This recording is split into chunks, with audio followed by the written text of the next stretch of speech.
Welcome to the Texas-Mexico Energy Trade Conference.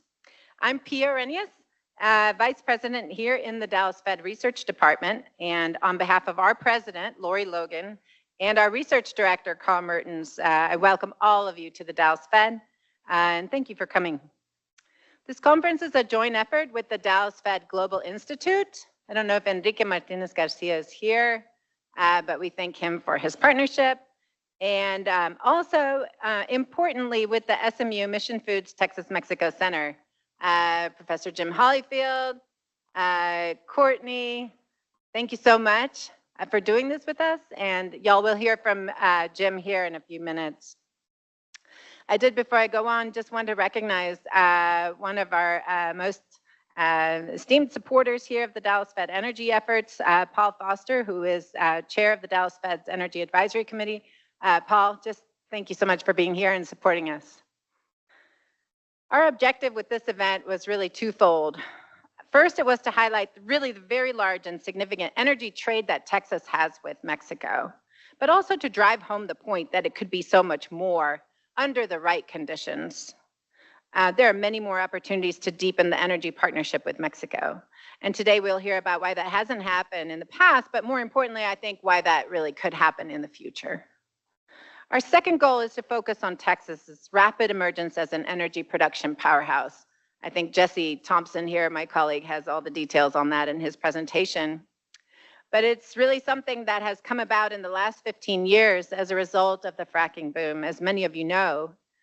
And really from there, one of the world's leading producers of energy has become, really, the state has emerged to be also one of the top energy exporters in the world, and not just oil and petrochemicals, but also natural gas. So this remarkable transformation really is more relevant than ever, I think, given the geopolitics of global oil and gas markets, as we have been witnessing most recently in the Middle East here these last few months. So we're going to have an exciting and informative day, and we have great speakers for you. But please don't forget, you also have work here today as the audience. Your job is to come up with questions for our discussions. We are reserving time for discussion, and so we're looking forward to that.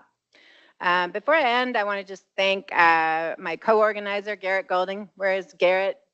Garrett, if you haven't met him yet, please take time to meet him.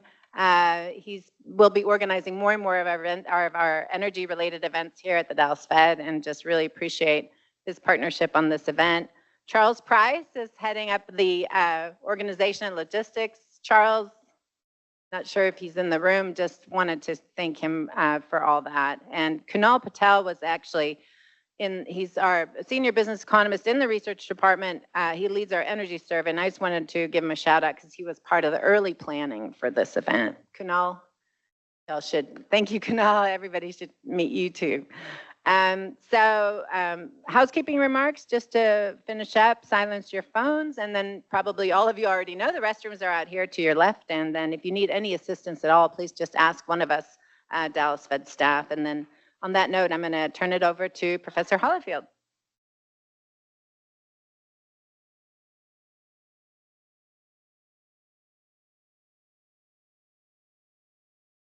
Energy. Not much happening in that field right now. So I think everyone in the room can agree that this is an incredibly timely topic, not only to talk about energy globally, but especially here in North America. And for those of you who don't know who I am, I'm Jim Hollyfield. I have a chair in political economy at SMU, and I am, at the end of the day, basically a college professor, but I run something called the Tower Center. I see a lot of our great loyal Tower Center supporters out there in the audience. And I'm also the acting director of the Texas-Mexico Center. If you're unfamiliar with Texas-Mexico, I would really encourage you to get online and look at what we do. I've already talked to a few of you in the room here who want to get more involved with Texas-Mexico. And I want to thank especially my colleague who is still relatively new assistant director of the Texas-Mexico program. You'll hear from her later. That's Ms. Courtney Weeks, who's sitting over here to my left. So make sure you say hi to Courtney before the end of this program. Just a couple of words about the Texas-Mexico Center. About 15 years ago or something like that, I started thinking about this, that it was so important to really study and look at and understand Mexico here. Initially, some of my colleagues said, but wait a minute, you're in North Texas, you're not in South Texas. Why would you study Mexico up in North Texas in Dallas-Fort Worth? Well, I don't think I need to explain that to the people in the room here, just how important Mexico is economically to Texas, to the North Texas region. And it's not all about illegal immigration and drugs. This relationship runs much, much deeper than that. It's one of the most important, I'm tempted to say bilateral economic relationships in the world, even though Texas, of course, is an American state, but still Texas and Mexico are one of the most dynamic economic regions in the world. We study migration, we study trade, we study human capital and education, we study the border, and of course, we also study energy, which is what we're going to talk about today. In a minute, I'm going to invite the first panel to come up, and we'll get started. I just want to take one final moment to recognize one of the great friends of Texas-Mexico, the Consul General of Mexico, the Honorable Luis Rodriguez Bucio. Why don't you stand up and let's give him a hand here.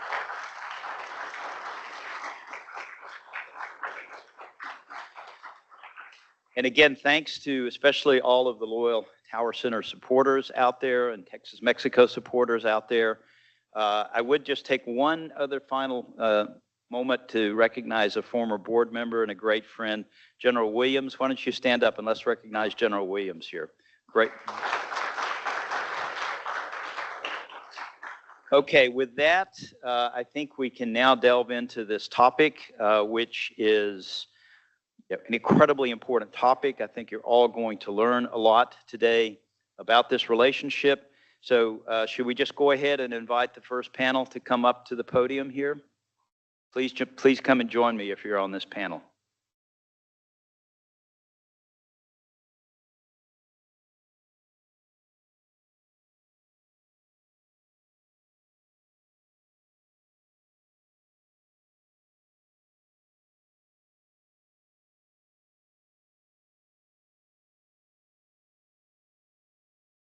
Okay, we have an incredibly distinguished panel of experts here with us today. I think a lot of you have seen their bios already. I had an exchange with them about how we would structure this. I think we're going to maybe start with Adrián de la Garza, who is from CEMEX, to give us the perspective on the Mexican economic outlook. Then we will go to Adrián Dujalt, who is a colleague, by the way, who is a fellow in the Texas-Mexico Center, based in Mexico. And he's going to talk to us about the energy outlook in Mexico, social implications, and the geography of energy. And then finally, we're going to come back to Jesse Thompson, who is going to give us the overview on the energy outlook and Texas ties to Mexico. So I think I would invite first Adrián de la Garza to start the program. Adrián.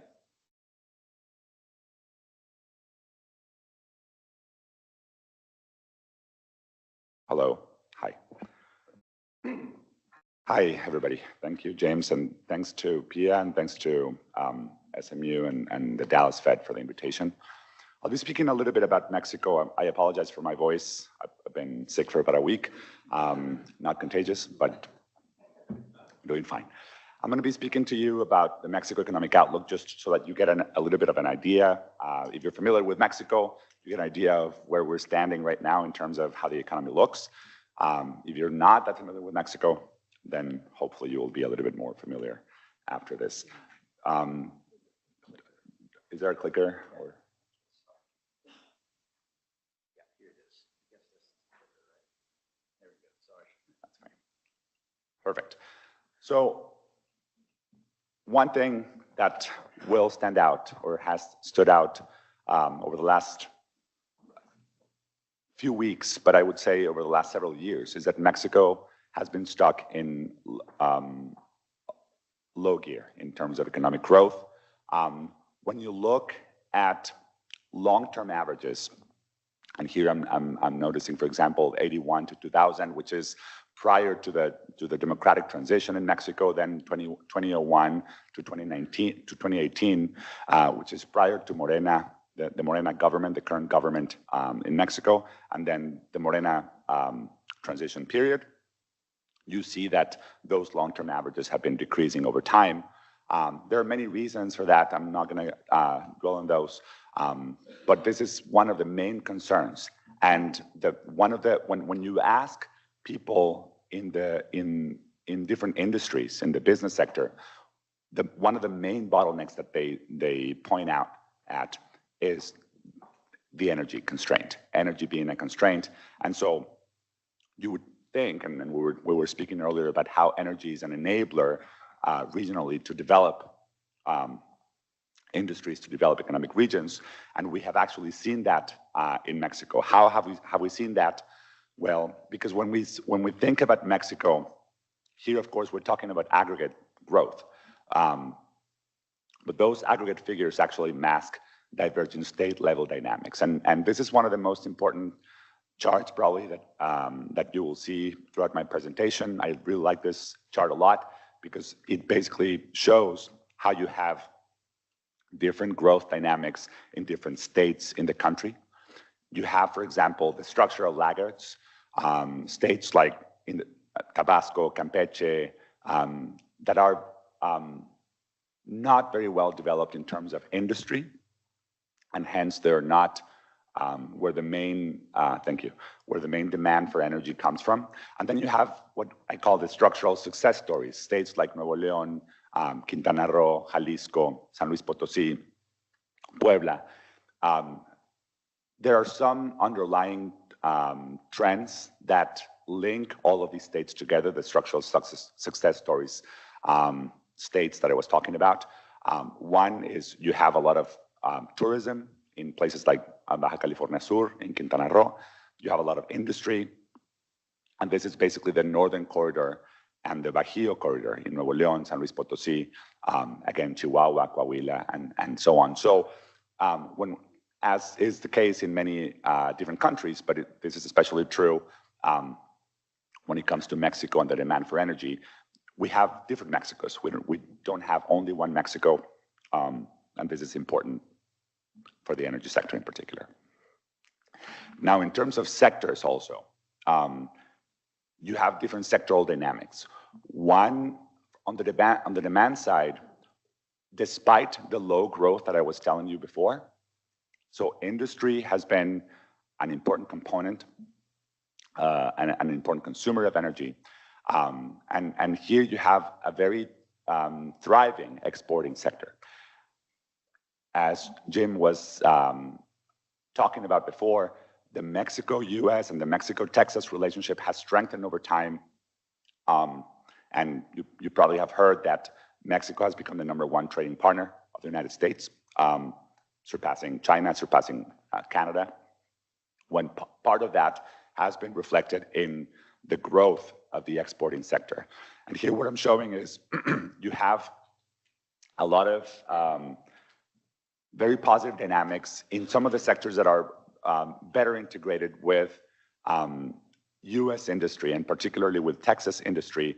The boom of the AI sector, for example, in particular, that consumes a lot of computers and electronics, electrical equipment and whatnot, that is where you have seen a lot of growth in exports recently, and that's where a lot of demand for energy also comes from. So this is also important to point out. Another one of the stories in recent years has been Mexico's nearshoring potential and the Mexico's nearshoring boost that started perhaps with the onset of the China-US trade war.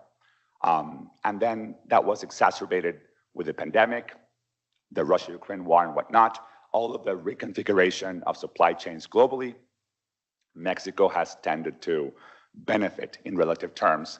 And that has been reflected not so much in investment so far because of these bottlenecks and, like energy, water, and others that I will be talking about in very briefly. But yes, in exports, as I was already mentioning, And nonetheless, thus far, there is relatively little appetite for investment.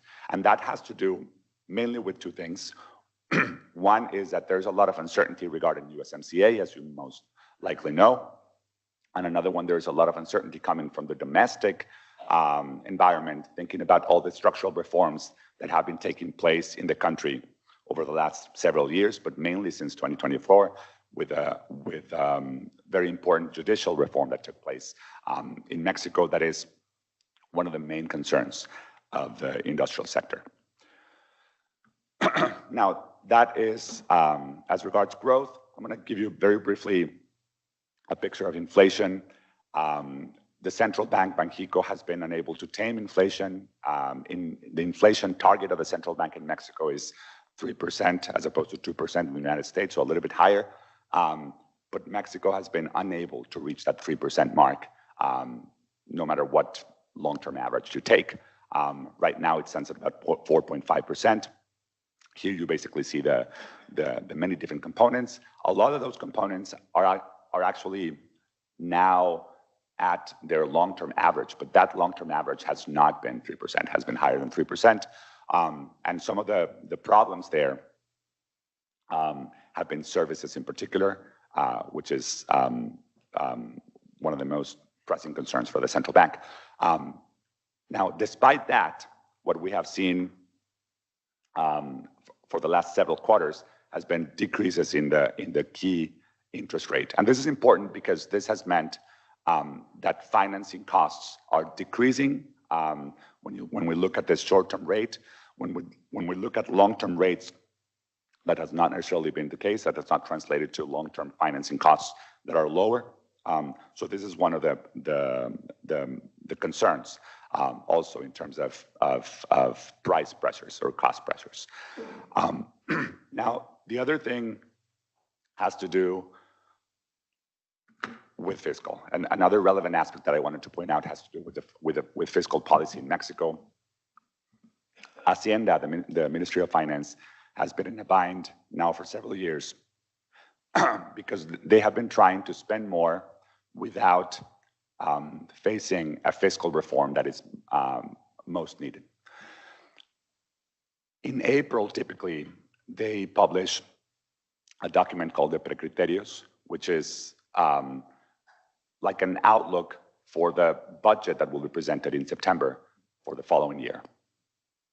And over the last few years, under the Morena administration, typically the macro narrative that you see in this document tends to be relatively optimistic.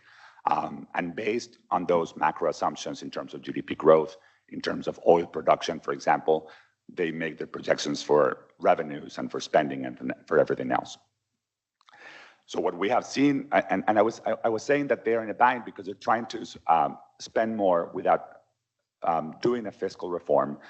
They have not done that fiscal reform because you have a fiscally more restrictive environment in terms of, for example, of tax collection. Like how active the Mexican IRS, the SAT, has been in recent years to try to collect more. And in general, when you look at overall tax revenue, that has been increasing as a percentage of GDP. Now, the composition of those revenues has been changing, and in particular, oil revenues that used to be fairly important in the past, they have diminished in importance. And that has to do with the problems that you see in the oil giant Pemex, oil and gas. If you're in the energy sector, you know what I'm talking about. And this has been one of the main fiscal constraints for the government. Now, despite that, they have been able to increase expenditure to an all-time high as recently as in 2024.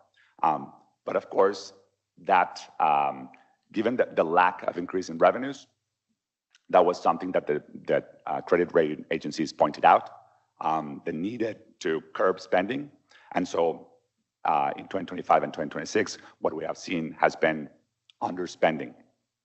And they've been trying to cut some of that spending, mostly in infrastructure, not so much in social spending, for example. So this is also one of the concerns. I'm not going to be talking about the exchange rate. If you have any questions, I will be addressing that. Now, I thought this would be also something interesting to you. This comes from the central bank survey of analysts regarding their expectations regarding what factors could hinder growth over the next 6 months. Here we have a very wide range of factors. I'm not listing them all, but basically you have 6 categories: external conditions, domestic economic conditions, governance, inflation, monetary policy, and public finances. Each factor receives a score between 1 and 7, where 7 is the worst. And here you see those factors that are closer to 7, 6 and 7 in the more red color. And what stands out, I'm going to mention basically 2 things and then a third. But the number one thing is public insecurity. Public insecurity, about mid-table, has been one of the main concerns now for several years. And it remains so. It remains one of the issue that analysts have been pointing out. And when you ask firms, that is also the case. Here, the same logic that I alluded to when I spoke about growth, that Mexico is not only one Mexico, you have many different Mexicos. That also applies for public insecurity. You have some regions in the states of Michoacán, Tamaulipas, and whatnot that are way more insecure for firms, for economic activity in general, and others, especially in the industrial corridors, that tend to be way safer. And so the picture, of course, is very different depending on where you are in the country. But nonetheless, this is one of the main issues that is typically mentioned. The other thing is that in terms of external conditions, as you can imagine, those external conditions have been becoming more restrictive for growth, given the heightened uncertainty around USMCA, the USMCA review, USMCA renegotiation. So things like foreign trade policy, international political instability, so of course related to USMCA, but also to the environment of tariffs more generally, is one of the things that has caught analysts' attention over the last 12 to 18 months. And maybe the number 3 issue that I will mention is domestic economic conditions. So domestic economic conditions have not necessarily worsened in terms of the red that you see there, but the absence of structural change, internal economic uncertainty, those things have now been red for several quarters. And again, it's one of the main concerns. Now, the elephant in the room, every time you walk into any meeting in Mexico right now regarding economic policy, regarding politics and whatnot, is what is going to happen with the USMCA trade deal. And I will mention very briefly that, number one, there is not one person that I know so far in this many different USMCA workshops and seminars that I have attended that believes that USMCA will be canceled. Not one. I think everybody believes that renegotiation will happen. But of course, there are 2 main questions there. What is the timing for that review or that renegotiation, and what that renegotiation will entail and how that will look? So that's a very important thing, because for the most part, under most plausible base scenarios, we can rule out a cancellation of the agreement. The number 2 thing that I would say is what are the most likely scenarios? And based on this analysis from the CSIS, but I would say that I agree. The most likely scenario is that there is renegotiation either this year, and this is the painful extension scenario, this year, but not by July 1st, which is the deadline according to the treaty that was signed in 2020, but later in the year, or that there is a series of annual reviews. And that basically means that the agreement is not canceled, but we don't see the end of this uncertainty maybe until 2029, 2030. So that's it. Now, just to end, Of course, different factors could alter Mexico's growth trajectory. Some of the most favorable ones, I would say, is an earlier than expected revision renegotiation of USMCA and the relative strengthening of North American supply chains in the face of competition from third parties like China, Vietnam, and the like. There are other things that have to do with how domestic policy is going. Very importantly, for example, President Sheinbaum launched a very ambitious investment plan, Plan Mexico, last year. That is not going very well so far, mainly because of these bottlenecks that I was mentioning before, but things are starting to move in a positive direction. In the last few months, for example, there's been the launching of a very important infrastructure package, the Housing National Plan, and different elements that should enable infrastructure to happen in the short and medium term. So these are the favorable elements. Now, in terms of favorable, unfavorable elements, of course, the persistent trade uncertainty, I would say, is number one, and a deterioration in U.S.-Mexico bilateral relations, a potential U.S. slowdown also, for example, if the war in the Middle East is not resolved. That is also one of the main concerns of the industrial sector and of the government because of the fiscal pressures that this entails, and other issues.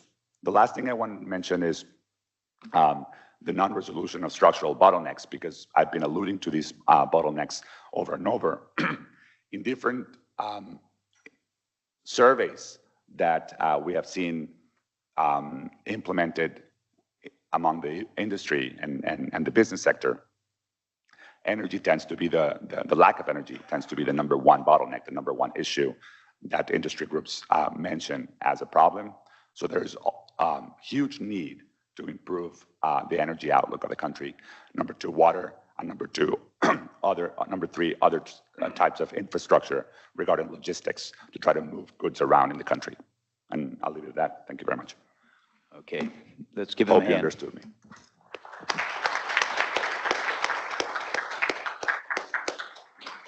Well, again, I hope you're taking lots of notes. We've got this great overview of what's going on in Mexico, the economic outlook for Mexico.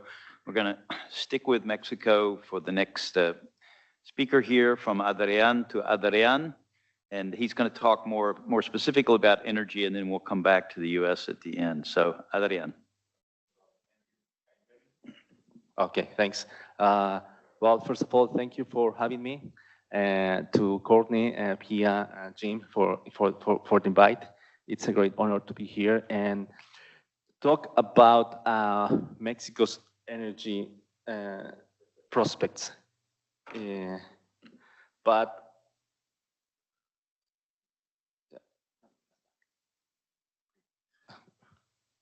Okay, my presentation is also full of charts.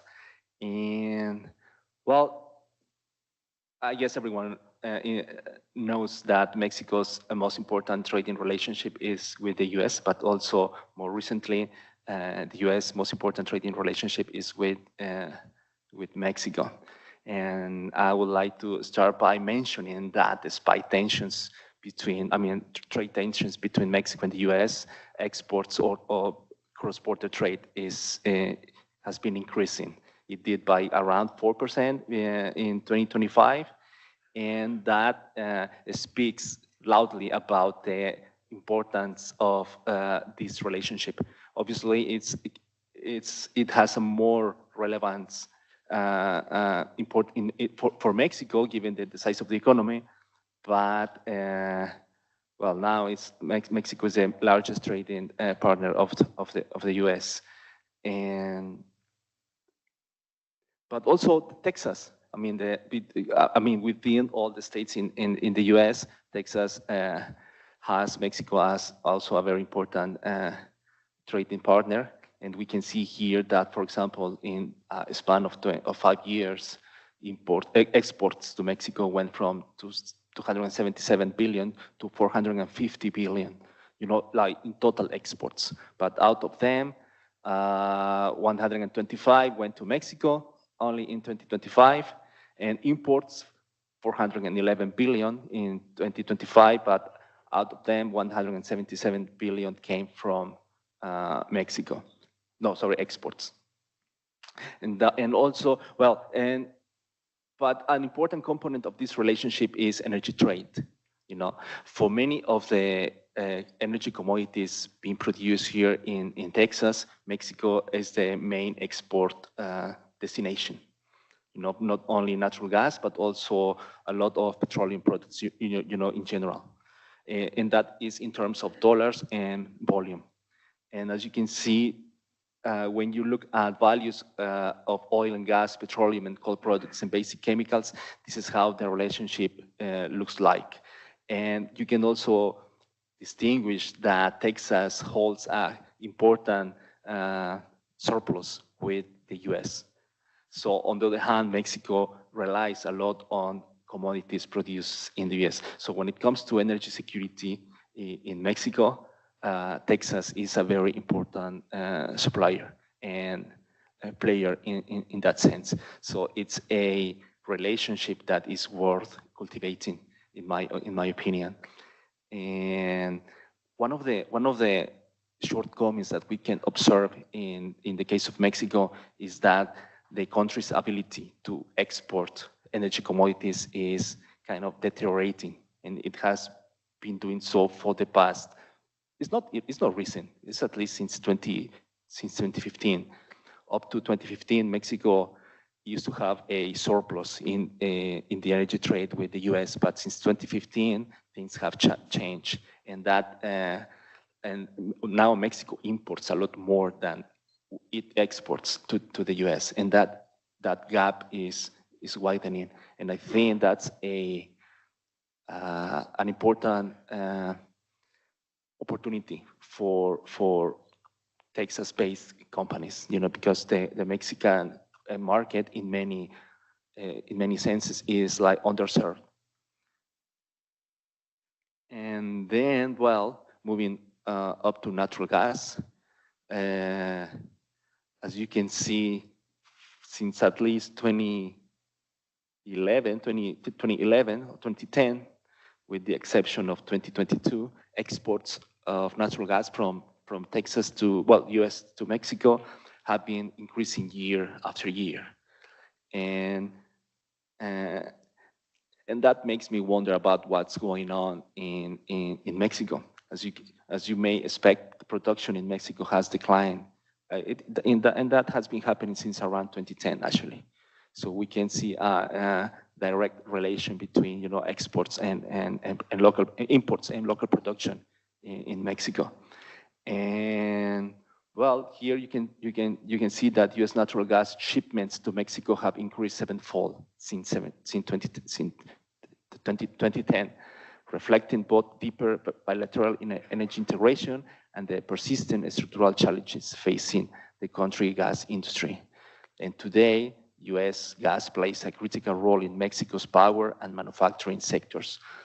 Since Mexico started to liberalize its natural gas industry since their mid-1990s.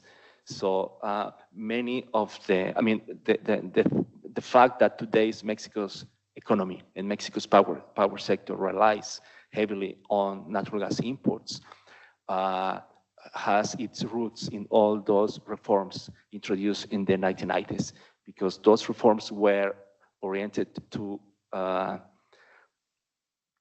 make the power mix cleaner, you know, abandon fuel oil and favoring the consumption of natural gas, and also for the rest of the economy. And what we see right now is a country that depends on 75% of its domestic consumption from imports. That is a huge concern for the current administration. And well, this is basically the balance of dry natural gas in Mexico. You know, a combination of imports, exports, local production, and import dependency. As you can see, around 2015, basically 2010, as I was saying earlier, production started to decline in Mexico. And then imports, have been increasing since then. And now, for example, as of September 2025, around 76% of imports, of domestic consumption came from imports. And I was talking to Jesse about the quality of information in Mexico, and we have noticed that it's more difficult to have access to updated information. For example, this one is all the way to September 2025, and that is in the official databases. They needed to be updated, but the president, Claudia Sheinbaum, just mentioned that import dependency stands at around 75%. I think that she said that like a few weeks ago. So import dependency, as I was saying, is a concern for Mexico's current government. And the question is, what's the outlook, the gas demand outlook for the rest of the decade? And I would like to add, I had prepared this presentation, but then 2 days ago, no, actually yesterday, it was when the president in her morning conference released more information about her administration's plan for natural gas infrastructure. And she recognizes that existing infrastructure requires upgrading and more investment just for maintenance, but also they need to expand the network of natural gas pipelines in Mexico. And the goals are to supply gas to new power plants. Mexico is planning to continue building power plants that run on natural gas. And also there is a new program in Mexico called Development Pulse for Wellbeing, which are like local areas in Mexico where there are incentives for companies to invest. And well, these new industrial parks need infrastructure to supply natural gas and water and electricity, and well, upgrade existing pipeline. For example, you can see some numbers are about the length of the pipeline network in Mexico is over 21,000 kilometers. 48 of which belong to Senagas, but Senagas infrastructure is over 45 years old. So the government recognizes that this all aging infrastructure needs upgrading. And these are in Mexican pesos, this is the expected investment, 140 billion pesos, around between $8 and $9 billion for the rest of the decade. And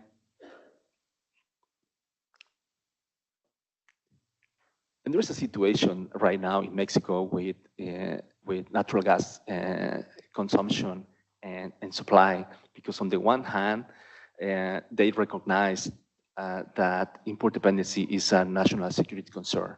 But on the other hand, you see announcements like this one suggesting that natural gas consumption is going to increase. The government is building new or commissioning new power plants, like around 7 are in construction at the moment. You can see that they are all over Mexico, including the Yucatan Peninsula, that has problems concerning natural gas supply. But also in development, you have like 6 new power plants planned in Mexico in the coming years. And so what are the prospects for natural gas demand in Mexico by the end of the decade? In my opinion, consumption is going to increase. But the question is, where is this gas going to come from? Is it going to be domestically produced, or is it going to come from Texas? But, well, we will need more pipelines to distribute this natural gas. And these are the pipelines in construction at the moment, as mentioned by the president yesterday. And you can see how they are paying attention to the peninsula of Yucatan, where natural gas supply has been a problem for years.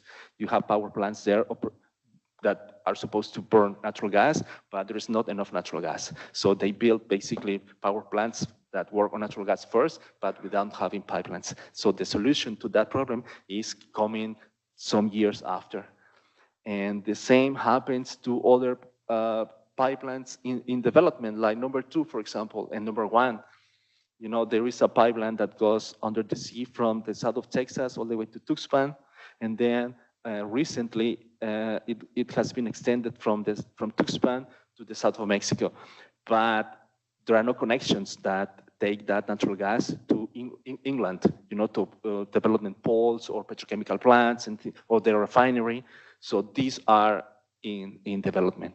So that makes me question the timing of all these projects. You know, you build first a refinery, but no natural gas pipeline to serve that refinery. And then Senagas is building 3 new pipelines. And number one, for example, it seems to me that one is going to serve petrochemical plants in the south of Veracruz. And well, I'm going to skip that one. But the conclusion around these slides is that going forward, it seems to me that natural gas demand in Mexico is going to increase, and it's not clear where that natural gas is going to come from. I mean, it's likely to come from Texas. And why am I saying this? Because, well, Pemex, the main oil and gas operator in Mexico, is having its own set of problems. And it seems to me that the future of the oil business is what you invest today in exploration. And you can see that exploration, I mean, the capital expenditure in exploration activities is declining, and it's not enough to actually boost production. Yeah, I mean, in 2018, it was only 1.2 billion, and it increased to 2.5 in 2023, but since then, it has declined again to 1.1 billion. So what's going to be the outcome of these numbers in 2027, 2028, 2029? I mean, there is a link between your exploration capex and your production levels going forward.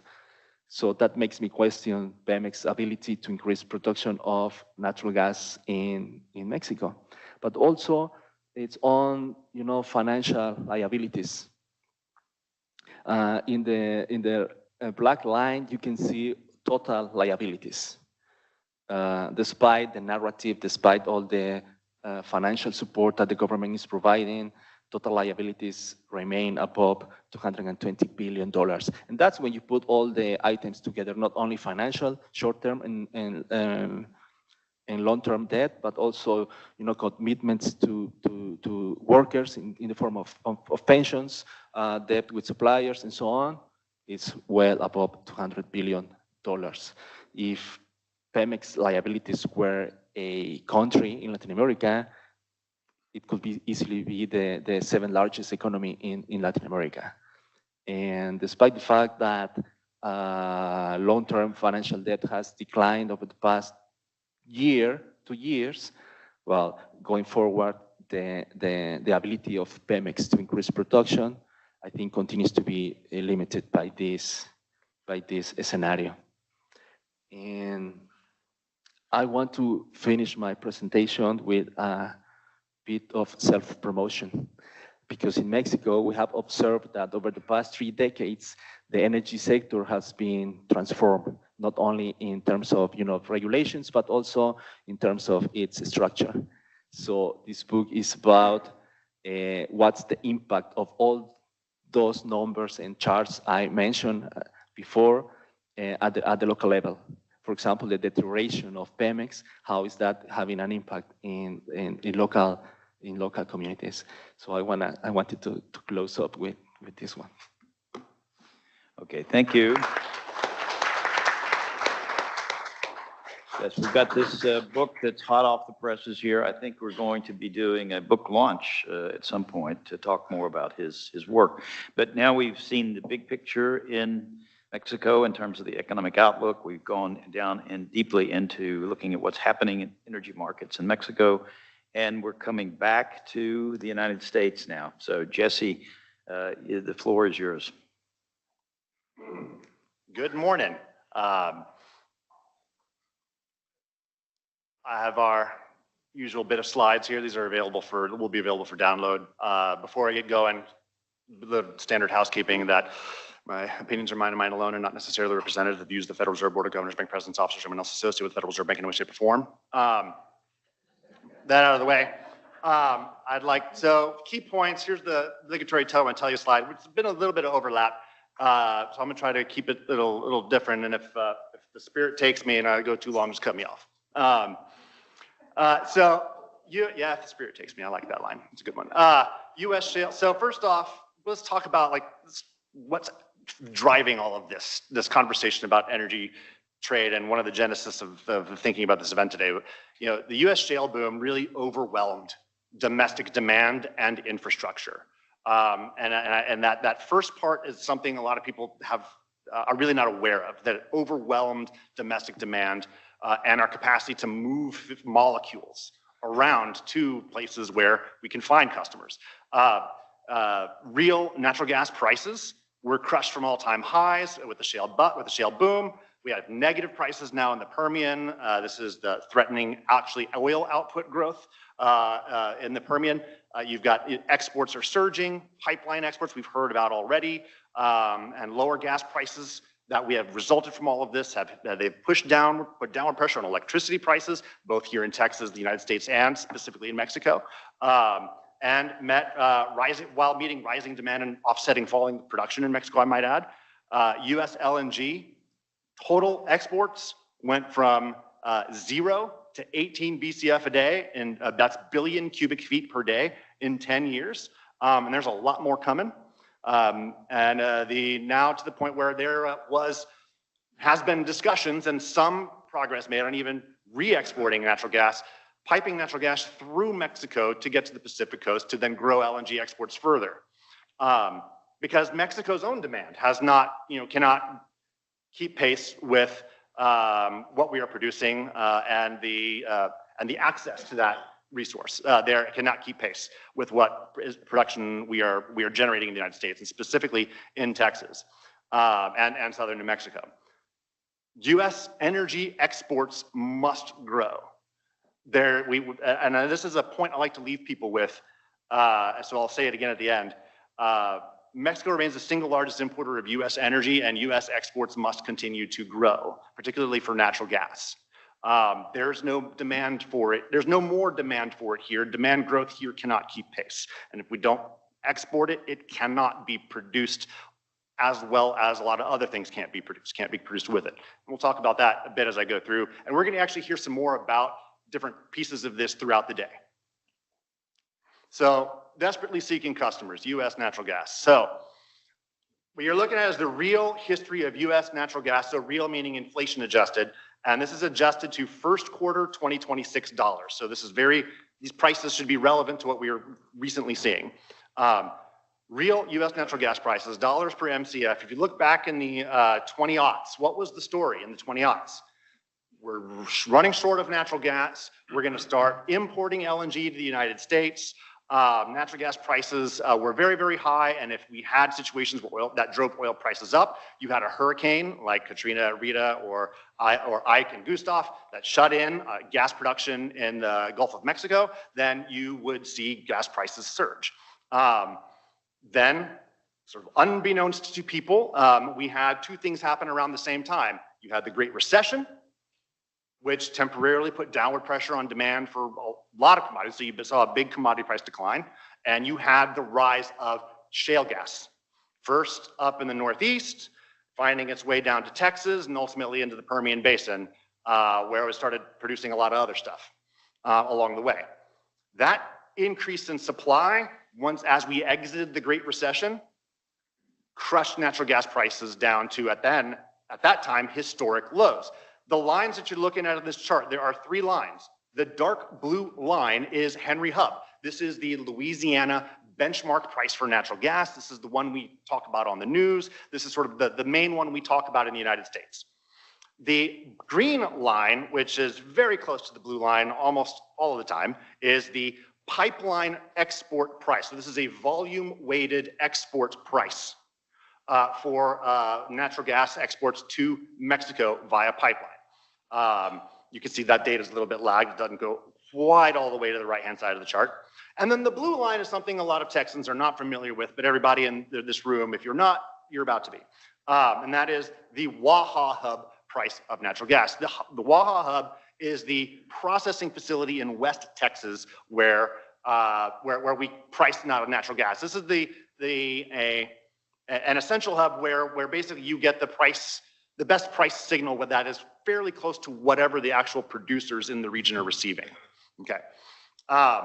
Now you'll notice that as shale production grew and then grew some more and then grew more than people expected, and then they stopped drilling for it and started just drilling for oil, and then the supply kept growing because, like opening a bottle of Coca-Cola, you might be after sugar water when you're drilling for an oil well, but you can't crack it open without getting some fizz, without getting some natural gas up there with it. Same thing. So and then you look over there and you see 2018, 2019, that light blue line, that price of natural gas in West Texas begins pushing itself down to zero. These are monthly average prices that you're seeing in the chart. Pushes down near zero, but basically there is no value at sometimes for this facility because we're running out of physical pipeline capacity and storage capacity in our infrastructure to even have a place to physically put the stuff. We can talk about flaring and all that, if you want in the Q&A, but this is what was happening. Now, we had a bit of an earthquake in the gas market and here in Texas in February 2021. As you can see here in the chart, I cut off the top of the chart. We had the Texas deep freeze. We had Winter Storm Uri. Winter Storm Uri got real cold, froze off a bunch of stuff. We shut down pumping stations. Natural gas supplies were curtailed. We had a huge spike in natural gas prices, drop in availability. Natural gas supply pressures in pipelines to generating stations for power got hit. Both Texas and Mexico were affected by this. And so you saw really a spike. And this has been a talking point in many of the discussions that Mexico has had about liabilities about being so dependent on imports from the United States. And then you move over here to the right-hand side of the chart where we have once again entered into a period of serial zero or negative natural gas prices in the Permian Basin. There's physically not enough room to put the stuff that's coming up out of the ground around. And as we get close to that absolute limit on what we can do with these molecules out in West Texas, producers are paying people to take it effectively. And so now, and if you look at the most recent data, that Waha monthly average price adjusted for inflation is negative it's negative $4.92 per MCF. Now, for reference later, just put this in perspective, the price of the similar unit of measurement for the price of natural gas, say LNG, in Japan, Korea market right now, or very recently has averaged about 20 bucks. And in Europe, it's been between 12 and 15. So huge difference in prices, right? And so whenever the local price is really, really low and the price over there is a lot higher, what do? You try to get it over there. That's that is your incentive. Now, U.S. became the main source of that. Now, Adrian already kind of covered this. Now, this last year, we were nearly 75% by this measure. There's different data sets out there. The main thing is, look, you saw exports grow, and as the price of natural gas fell, you had a couple of different things. You had issues on the Mexico side of the border, but you also just had the price effect that our natural gas was extremely cheap, and so a lot of Pemex production was uncompetitive with prices at that level. And so we're now just a massive source of export demand. We're 75% of the supply. They're a single largest importer of U.S. natural gas. And we're running out of demand there. We're running out of demand. The demand growth is not keeping pace with supply. I'm very heartened to hear that there's going to be there's more interest in driving capital investments to get that demand growth in Mexico up. There's a lot of reasons why you might prefer, why so many people might prefer moving natural gas via pipeline to Mexico versus LNG, but the supply is abundant. What did this surging things do to us? One thing I like to point out the surge in supply that is sort of very, I think, tangible to a lot of people, though they might not be aware of it, is what natural gas prices have done to electricity. And that's something that we saw here sharply in Texas. You see it nationally, though it's not quite as strong a signal. And you can see it in the data in Mexico when you look at inflation. And so what you're looking at here is the CPI component indexes, so inflation index, the part of inflation index that measures what we're paying for electricity in our homes, basically.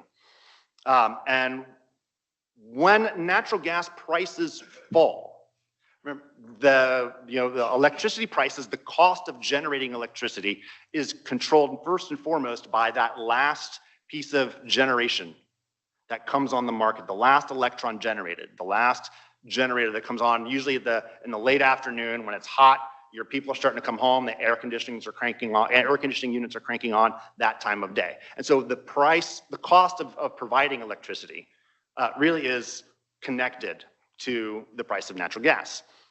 Now, and most recent data, Mexico is using about 60% of your generation is the natural gas dependent. We have a little bit lower percentage here in Texas, lower still nationwide, but it's a huge percentage. But that marginal unit of supply is tied to natural gas. And so natural gas prices go down, it brings electricity prices down. And when you look at the inflation component, one of the things of electricity in both countries and in the state of Texas, if you were to focus on Texas, is you see it kind of flatline. And you see it flatline in both countries. And it's because natural gas prices had been shoved to this incredibly low level. And when you compare across countries and across time, what you see is that the same phenomenon occurred with lower natural gas prices, with surging production and exports, even though both countries had very different demand growth profiles over that time period and very different generation profiles and investment profiles for power sector. And so this is something that I think as a sleeper benefit of to our local economies that we have seen as a result of this surging exports and surging production. Now, let me give you some perspective. We talked a lot about the surging export growth in Mexico. The bulk of that, I'm gonna say bulk, virtually all of that has been pipeline exports, and that is the dark red territory on this chart. What you're looking at is US natural gas exports to Mexico and the rest of the world. You've got in light pink there at the bottom is pipeline exports to Canada. In dark red in the middle there, you've got pipeline exports to Mexico. And then the big blue part there, that is LNG exports to the rest of the world. When you look at the most recent data for February, the United States in total is exporting nearly 29 billion cubic feet per day of natural gas in total when you add it all up. Right? That's about 25% of the total production in the United States. And if the EIA's, Energy Information Administration's projections are right, that number's gonna grow. And the two main places that's gonna grow is first and foremost LNG. And secondly, you're gonna see it in Mexico. I'll talk about it a bit more in a second here. So these growth in exports has been not only just completely unexpected, but just unprecedented. And it's what's driven us to be one of the largest exporters of energy and the largest exporter of natural gas on the water, I should say, on the water. Pipeline exports were not close. And when I say more is coming, I mean a lot more is coming. Between 2025 and 2026, half of all scheduled global LNG additions are in the United States. Most of that in Texas, the rest in Louisiana. And there's a couple of others, but those are the real ones. Qatar is the other big one, more of that in a second. And then I've got Mexico in here in the brown, and there's a couple, and then the rest of the world, we've got a few more in there. More LNG is in the queue. 2.3 BCF per day, additional BCF per day, are under construction, slated for 2031 beyond this in the United States. So there's another couple of LNG trains. There's another 3.4 BCF a day of new LNG capacity, fully permitted, but they're not under construction. The investment decisions, they're not rolling forward yet, but they're probably going to. And that's again, 2031, 2032, they're gonna work out what that schedule is, but that's beyond the scope of this chart. So put that in perspective, we went from 0 to 18 BCF a day in 10 years, and we're going to add another 16 BCF a day between 2026 and 2031, maybe more. So doubling again from our current level. Now, of interest to this entire export growth story is, of course, what's happened in Iran, what's happened with Strait of Hormuz, and particularly the attacks on Qatar, on the Qatar Ras Lafa LNG facility. 1.7 billion cubic feet per day of plant capacity was bombed. According to Qatar, it's going to take over 3 years to fully repair. It is not, and there have been announcements about delays in the schedule that are not reflected in this chart to the turning on of their new LNG facility. So we're not really fully cognizant of how pushed back their additional supply is going to be.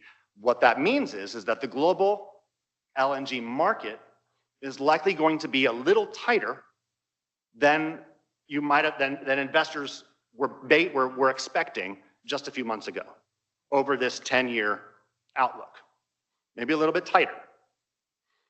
That maybe leaves room for A, justifying more LNG in the United States than was already in the queue, or B, potentially breathes new life or some new life, no evidence of that yet, but could breathe new life into LNG exports through Mexico. We'll see how that evolves. This is right at the edge of conversation as far as I know.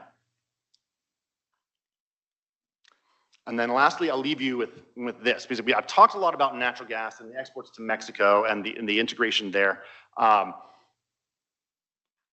wanted to point out to everybody the total suite of things, exports that have grown.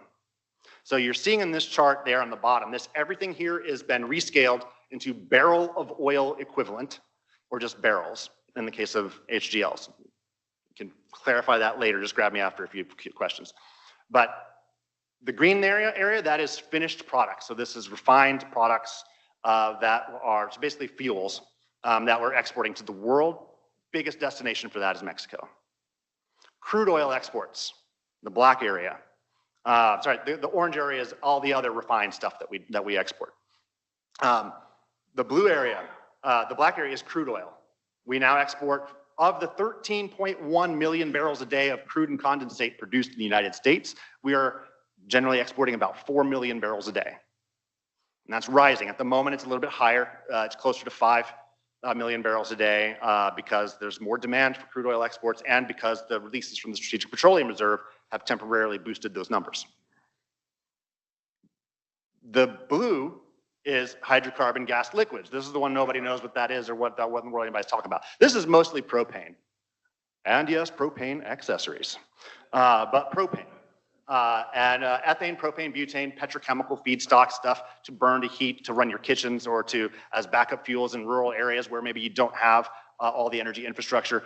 And this is something that we export a lot to, what we say is Mexico, Brazil, the rest of Latin America, and the rest of the world. That's kind of the ordering. And then the blue is just that natural gas number from that previous chart reimagined as in barrels of oil equivalent. All of this stuff is going out the door. And I'm going to leave you with a bit of a line here that I feel like underscores the driving factor of this amazing resource, this incredible resource growth that we have now economically producing.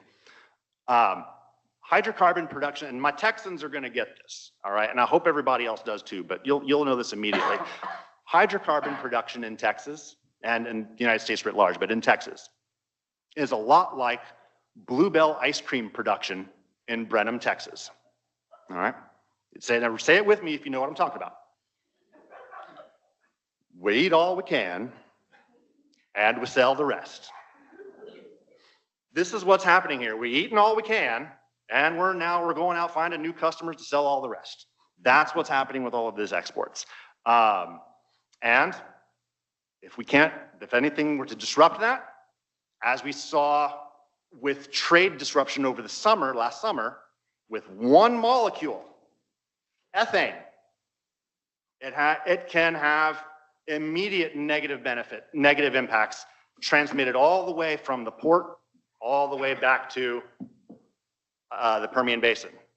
where there was an issue exporting one molecule to the one major importer of it in the world, China, and that molecule was ethane. And it was immediately questioned, okay, well, what are we going to do with this physical supply if we can't load these boats? Because there's only so many things we can do with it. And it was a question, how long before we shut in production, some of the wells in the Permian Basin, was the question that we were asking if this persists. So the pull for more midstream to our southern partners, to on-water exports, is very, very strong. And there's a lot of opportunity here, both for economic development abroad and next door. So I am going to leave it there and move on to Q&A.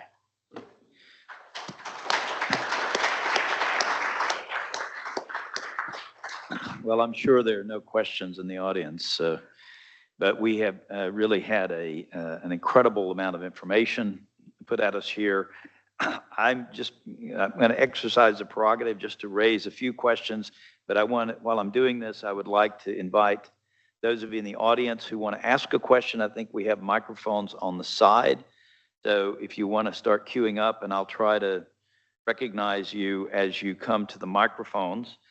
But just a couple of questions for the panelists here. I mean, clearly, Texas, we're sort of ground zero right now as far as the global energy markets are concerned, especially with respect to natural gas. I didn't realize Mexico was such an enormous consumer of this energy. That's something a big takeaway for me. There has been rumblings, just to raise this question for the panel here, of the U.S. worried about perhaps restricting energy exports. You know, that has come up. There was a time when we didn't allow these exports. So what do you think about that? I didn't hear any mention of AI centers, which are presumably going to become huge consumers of energy. I would like to hear a little bit more about all the financial implications, the debt implications for these companies, and have alternative sources of energy simply fallen off the radar screen here? Are we ever going to come back to a debate about fossil fuels? That's just a provocative question to throw out. I don't know if any of the panelists want to respond to those, or we go straight to the audience. Go to the audience, or you want to respond, or go to the audience? Okay. Well, I see already David is standing at the microphone on this side. There's also a microphone over here. Jennifer's behind him, and then we'll go to the back. So we'll alternate. David.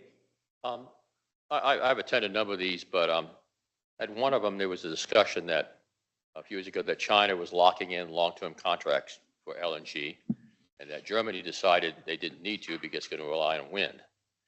And looking at the circumstances today, would you like to make a comment about that? Should we take a few questions? Can you guys make notes? Yeah, we'll go to Jennifer, and then we'll go to the back for another question. We'll take three at a time. Jennifer. Oh.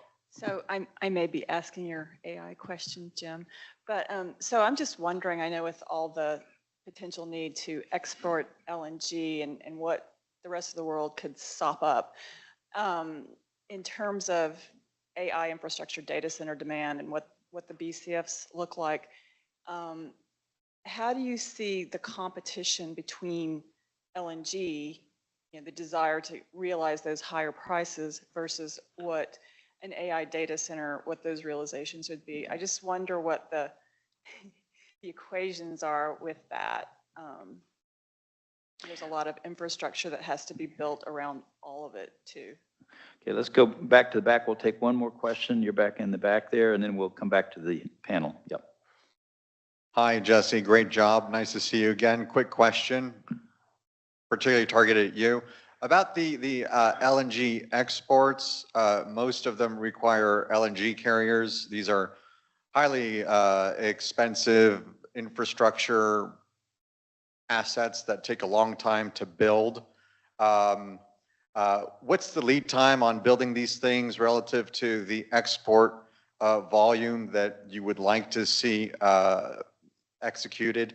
And where did all the LNG carriers appear from once the Ukraine war hit? Because the exports shot up like a hockey stick, as we can see in your chart, but how did the LNG carriers kind of magically appear? Okay, let's go back to the panel here. Jesse, you want to start, or Adrian? So, okay, what do we got? We've got foreign LNG import policy, AI impact, and LNG carriers. I'll do it in reverse order. So like the LNG carriers, I don't know what the lead time is, but I do have a very good idea of about a 5-year, at least, lead time for when is an LNG terminal going to turn on.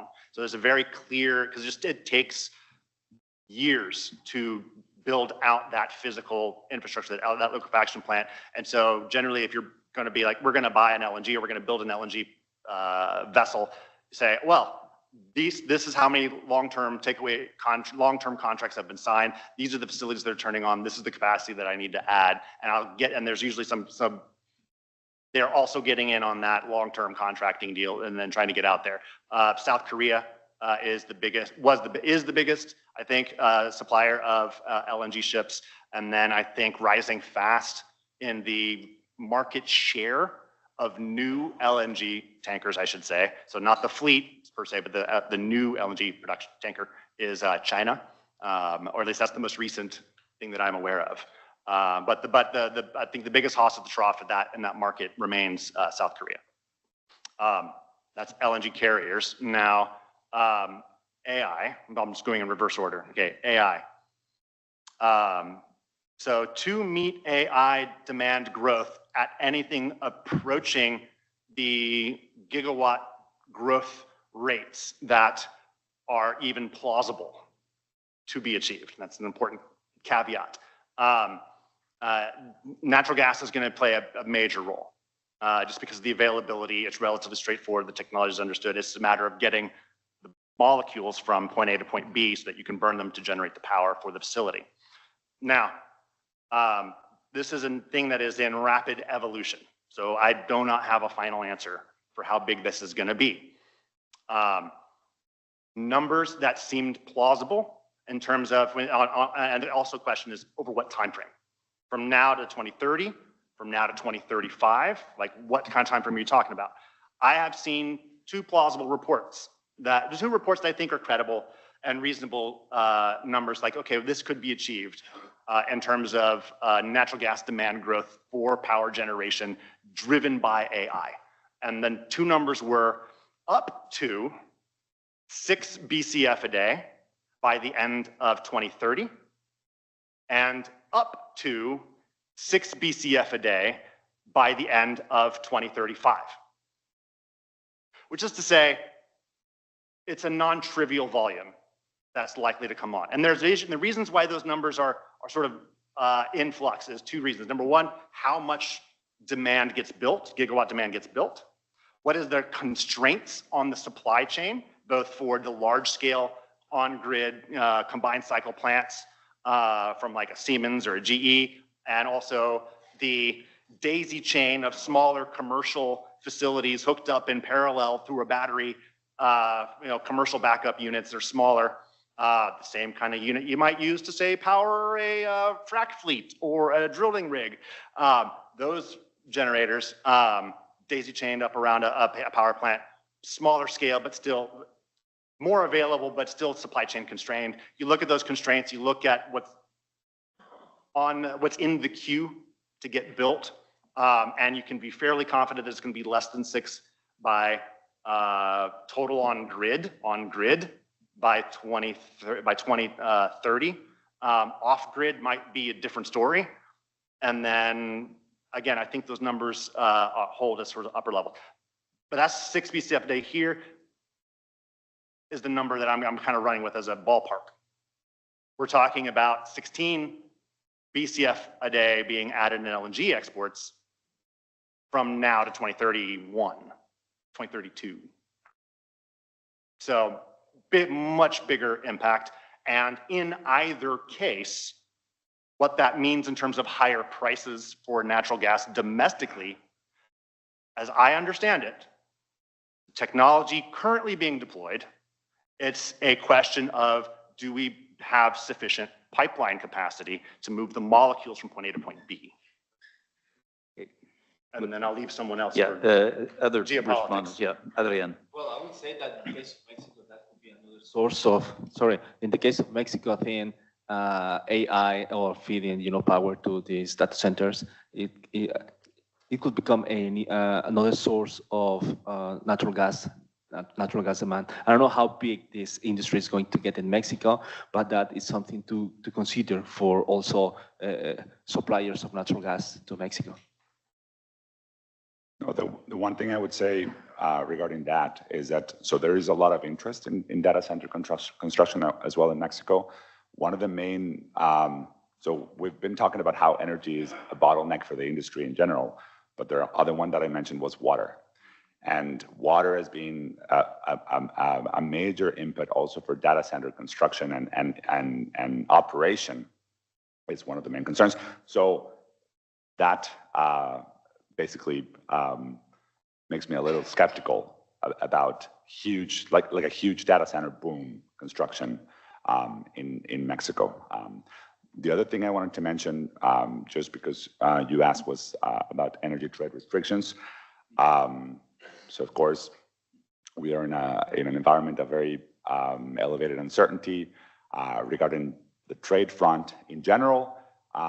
But that has not been one of the main concerns. When we speak to industry groups that meet with lobbyists and with people in Washington City, in Mexico City, it's not one of the main concerns. I would assume Texas would not be keen on energy export restrictions. But let's take 3 more questions on this side. I'll come back to my colleague over here in a moment. Pia, did you want to get in? Pia and General Williams, and then we'll go back to or maybe back to the gentleman in the back. Okay, we'll go to you in the back there first. Up. Is it on? Is it on? Well, I'll just talk loud. Can you hear me? Yeah. Up there? Yes, Good. sir, I So, can hear you. question, I think, mainly for Adrian on the right.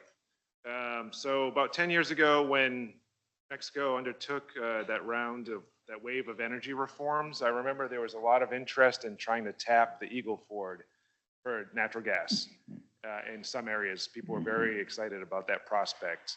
And then after I'd worked on it, I was skeptical because I saw potential issues related to infrastructure spending that would be needed, and also some ambiguities about property rights, where I thought that would dissuade private companies from wanting to put a bunch of money in that area. I'm curious what the outlook for that area or some other areas in Mexico might be now that there seems to be renewed interest in trying to get more gas out of the ground domestically. Okay, maybe we'll try to group all these questions. Yeah, I want to know the answer as well. Yeah, well, let's take the final set of questions, and then we'll come back to the panel. General Williams, you want to get in quickly? Yeah, I'd like to ask Adrian, you alluded to the challenges of lack of investment in Mexico. And I wanted to understand, is that internal investment or external investment? And then, you alluded to the challenges with water. Of course, I think here in Texas, water is the #1 problem, especially as we get into this whole data center business.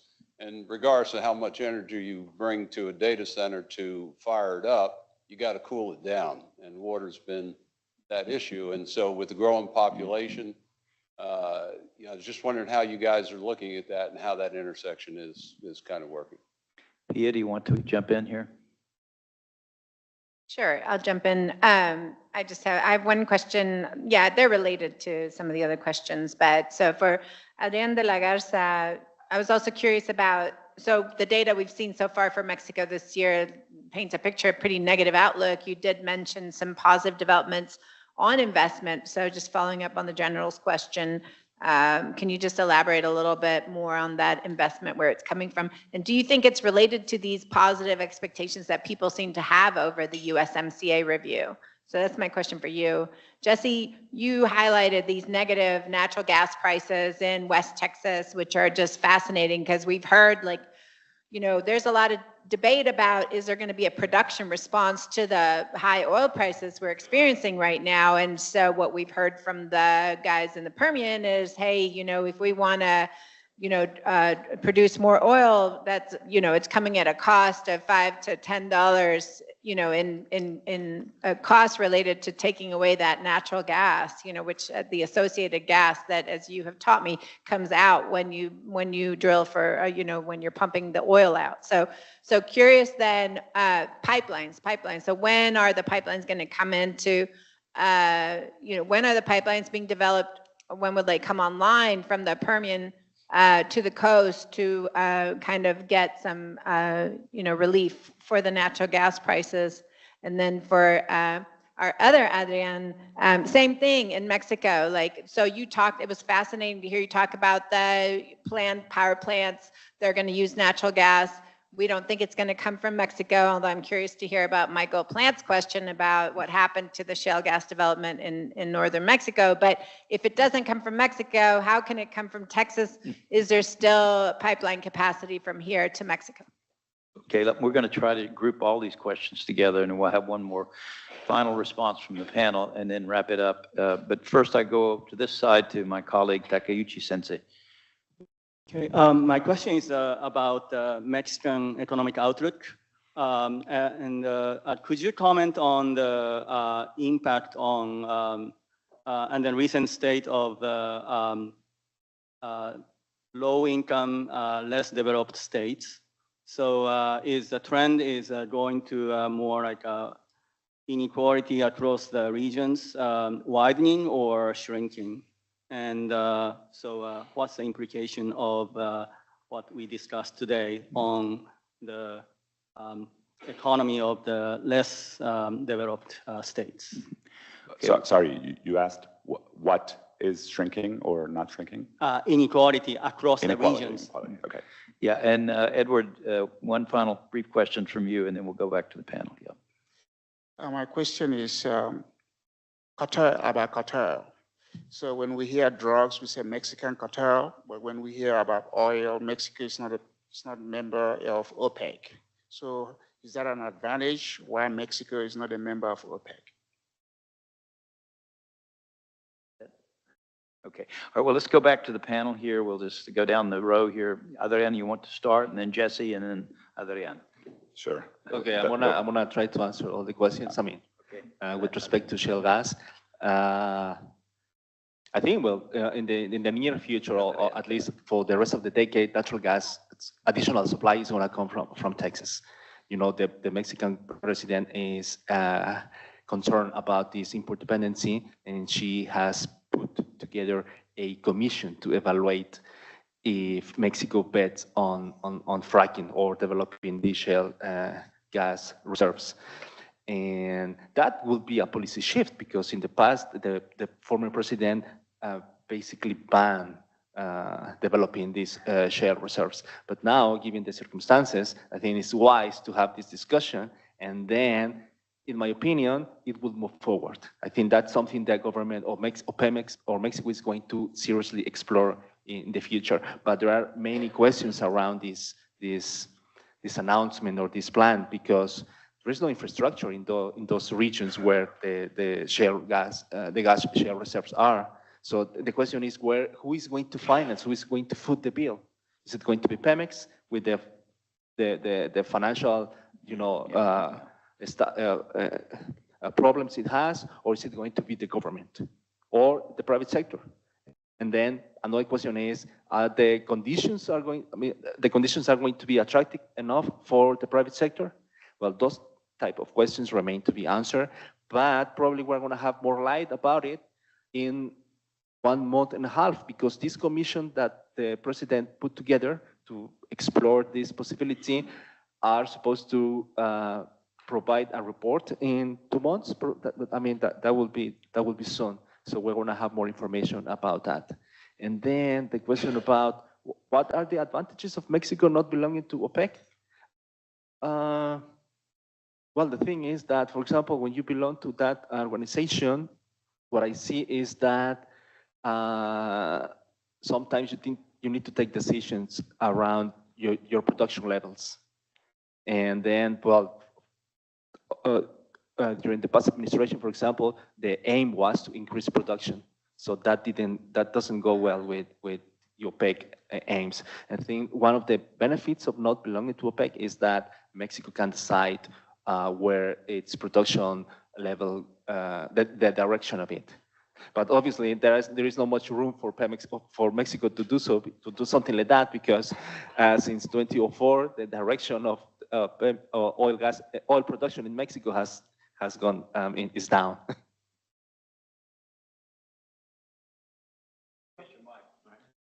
What were the questions again? No. So we asked about the U.S. response to the recent price spike. Right. So we've intuited kind of what the answer might be.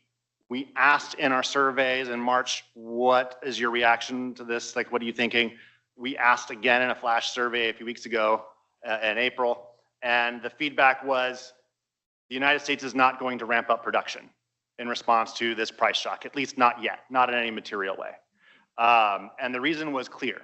And the reason was that a geopolitically driven supply shock that causes prices to go up has a strong history of reversing and correcting before the United States could get new production from new drilling and activity to market. And as long as that was the case, as long as that expected return on new capital investment was going to be low, then they really didn't have that incentive to go produce and grow production. Built into that are these constraints, and one of them is, and a big one is the fact that you have negative natural gas prices in Waha, and if you're going to grow U.S. oil production in response to prices, the main place you're going to go is to tight oils, to shale, and that production growth cannot occur without a commensurate increase in natural gas production. So you wind up physically constrained by the pipeline capacity at some point. Now, there are many projects underway to expand domestic pipeline capacity. We're going to hear more about it this afternoon or later today. But the big tranches of new pipeline capacity, we've got some turning on in the second half of this year, and then again, sort of if everything goes according to schedule, middle of next year. The Permian Basin is going to get some relief, some more pipelines, both to the border and down to the coast, and over to our LNG facilities across Texas. A couple other things as well. But that is coming in two big tranches. But if the history of the last several years of new pipeline expansions are any indication, what that means is that we'll get a few months of positive natural gas prices in West Texas, and then we'll fill those pipelines up, and they'll be back where we were, waiting for the next pipeline to be completed, hopefully on time and as expected. So that's kind of the cat and mouse game that we continue to be on. And just I cited in my article that was online on this topic. The Baker Institute has done some interesting work on this, and that their expectation is that really we will run out of LNG global demand internationally. Like the differentials will be brought down before we really materially boost domestic prices, because the supply is so abundant if we build the pipelines. Yeah, so there were a lot of questions about the outlook and different things regarding investment in Mexico. And I want to mention a few things. One is, so energy, and particularly oil in Mexico, has always been a very sensitive topic. And this goes back to 1938. There was an expropriation of the oil sector and whatnot. So there's historical reasons for that. All those reasons were brought back with the triumph of López Obrador back in 2018. And so the reason I'm mentioning this is because anyone who wants to enter the energy sector in Mexico needs to understand the current disconnect that there is between the economic needs of the country, which are great in terms of energy, and the political no-no that it is to talk about the business sector partaking in the energy industry. But nonetheless, especially under the Sheinbaum government, the government has been way more open regarding bringing in both domestic and foreign investment in order to try to address all those bottlenecks that energy in its different forms have produced in Mexico. Anyway, so that disconnect is very important to understand when you do business in Mexico. Now, there was a question regarding whether the challenges to investment are domestic or foreign. They're both. And there's another very, very important disconnect to understand when you do business in Mexico. When you speak to someone who is abroad, typically there's a lot of interest in Mexico. And so when I was alluding to this nearshoring boom, before I worked at Cemex, I used to work at Citi, and I was the Mexico chief economist. So I had a lot of contact with foreign investors who were keen in investing in Mexico. There was always a lot of appetite, and they were very much willing to come to Mexico and make that nearshoring boom happen and expand in different sectors and whatnot. When you spoke to domestic investors, there was always a lot of pessimism, and that pessimism had to do with the political environment and the fact that especially at the beginning of the AMLO administration, the government was perceived as being not very business friendly. Things have changed over time, but that was general perception. So right now, what is happening? So when you look at foreign direct investment, for example, the foreign direct investment figures have been increasing in nominal terms, and the government touts that we've reached historical maxima and whatnot.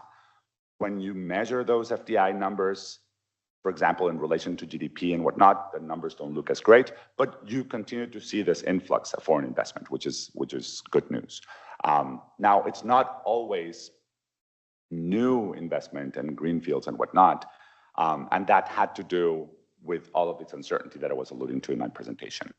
Domestically, however, when you look at gross fixed investment, for example, those numbers have not been great, and they've been dwindling for the last mainly 18 months, and that has to do both with the uncertainty around USMCA and also the uncertainty around the domestic reforms that have taken place that I already mentioned as well. There was a question about water. So one thing that I alluded to in my presentation was Plan Mexico. Plan Mexico is this, and I'm going to mess the number up, but I think it's about $300 billion investment plan between now and 2030.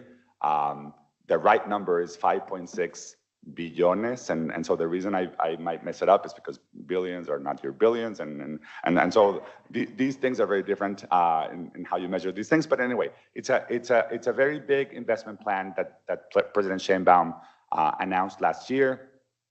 There's a lot of question marks around that plan, and part of the uncertainty is that all of the elements and the details about this plan have been not entirely released yet, and have been released very gradually over time.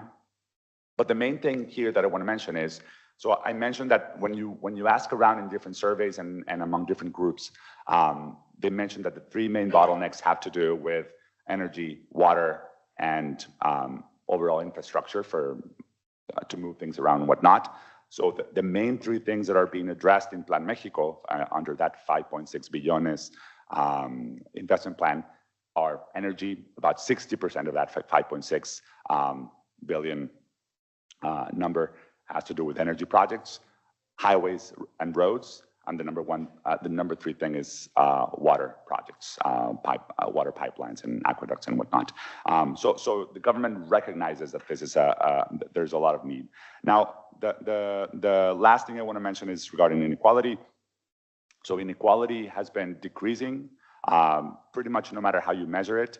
That has to do a lot with the previous governments and this government's impetus and emphasis on social programs, increasing minimum wage in the country and whatnot. So yeah, in terms of states and in terms of people, inequality has been decreasing.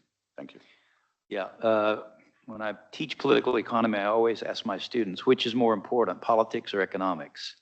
and they are always scratching their heads in terms of how to answer that question. But I'll leave you to ponder that question. Right now, we're running a little bit over time, but we've got time for a break and some networking. But please join me in thanking this panel.